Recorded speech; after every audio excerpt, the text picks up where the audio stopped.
Nongeye kugusuhuza kuri iki gicu Meddy. Nimba ari ubwa mbere tujya kubana, kora subscribe kugira ujye uba mu bambere babona ibiganiro byacu. Uyu munsi tugiye kurebera hamwe imva n'imvano y'intambara ya Iran ihanganyemo na Amerika na Israel. Ubundi byatangiye bite? Ubundi Iran kuva na kera ntiyigeze yemera ko igihugu cya Israel kibaho. Iran yageze n'ubwo ivuga yuko binashobotse basiba Israel ku ikarita y'isi. Ibi byatangiye kera mu myaka yo hambere, murabizi intambara y'abakirisitu ndetse n'abisilamu zikiba, izo zinanditse no muri Bibiliya. Iran yo ivuga yuko itazigera yemerera Israel nk'igihugu, mu gihe Israel nayo ibishaka kugaragaza yuko ari igihugu, ibishaka kugaragaza kwihagararaho ndetse no kuyirwanaho.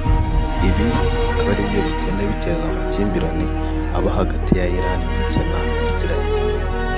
Ushobora kwibaza se ko ikibazo kiri hagati ya Iran na Israel, Amerika yo ibiza bite?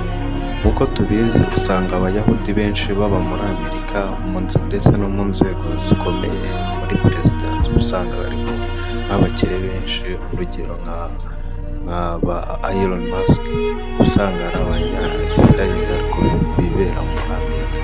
Niyo mpamvu ikintu cyose gikomye usanga abanyamerika bahita bafasha Israel, nubwo hariyo bamwe bafite amaraso n'ubundi y'abanya-Israel. Ikindi kandi Amerika na Israel bitinya ko Iran yagira intwaro za kirimbuzi, izo twita mu ndimi z'amahanga nuclear weapon. Bavuga yuko Iran igeze ubushobozi byibuze bwo gukora intwaro za kirimbuzi nk'uko ibindi bihugu bizikora nka za Amerika, Uburusiya.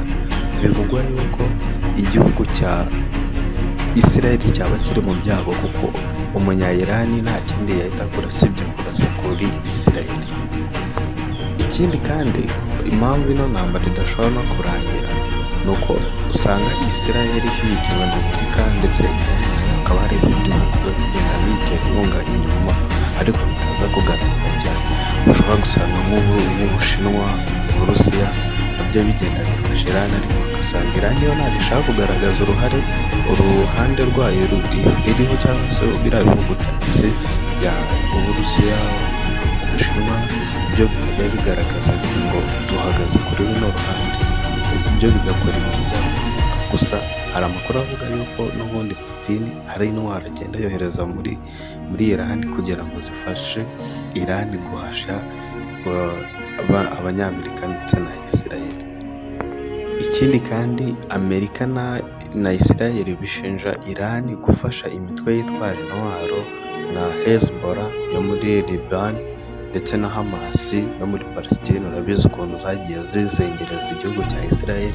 Rero Amerika igenda ishinja ibyo bihugu, igenda ishinja Iran gufasha abo barwanyi.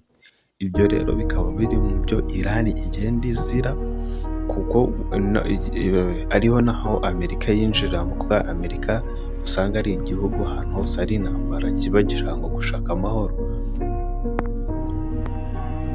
Mwibutsa kandi no gukora subscribe kuri YouTube channel yacu, kore share kandi ukane no kukazogera kugira ngo tujye tubana mu biganiro byacu byose biri imbere.